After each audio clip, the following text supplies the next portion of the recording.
Pampinea apprend que le comte russe est arrivé à Florence et qu'elle doit aller le voir. Mais elle ne peut pas laisser Lorenzo au couvent car elle ne veut pas que les autres aient ce qu'elle désire. Elle part donc voir la mère supérieure et l'informe qu'elle a entendu Lorenzo chanter. Non, pitié! Ainsi Lorenzo est immédiatement expulsé du couvent. Pendant ce temps, le comte russe, toujours à la recherche de sa future femme, s'arrête près d'une rivière pour s'abreuver. Il y rencontre une de très belles femmes qui se fait passer pour Pampinea. Je suis l'esprit de ce lac, une sirène ensorcelante. Le lendemain, Pampinea se dirige vers Florence pour voir le comte.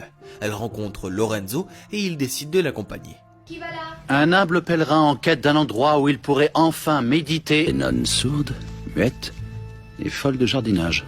Que diriez-vous d'un bain? Oh, il y a vraiment un dieu pour les prêtres.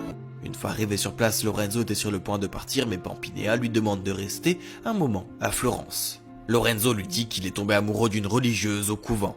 Quand elle lui demande laquelle, il lui dit qu'elle lui a couvert les yeux et qu'il n'a pas vu son visage, mais il est convaincu qu'il est amoureux d'elle et qu'il saura qui elle est en l'embrassant à nouveau. Au moment où Pampinea était sur le point d'embrasser Lorenzo pour lui faire savoir que c'était elle, Gerbino débarque avec tous ses hommes.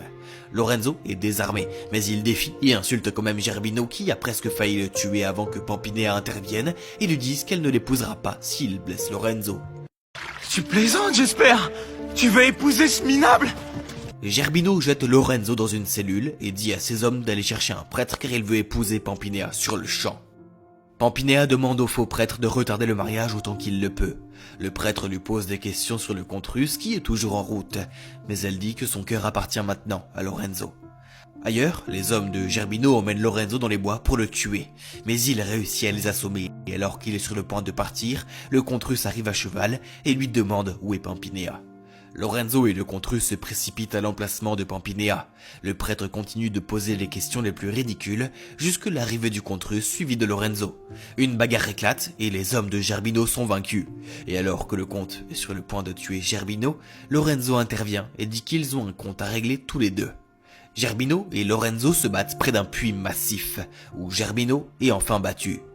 Après le combat, le comte se dirige vers Pampinea, pensant qu'elle était la même fille qu'il a vue près de la rivière. Mais lorsqu'il voit son visage, il découvre qu'elle n'est pas la fille qu'il avait embrassée près de la rivière. La fille en question est derrière, qui n'est autre que la meilleure amie de Pampinea. Le comte s'avance vers elle et l'embrasse. Pampinea va trouver Lorenzo, qui était sur le point de partir pour trouver la fille du couvent. Elle l'arrête et lui dit de fermer les yeux et ils s'embrassent.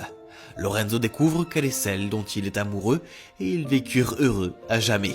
Ah, si seulement c'était pareil dans la vraie vie. N'oubliez pas de vous abonner et à bientôt.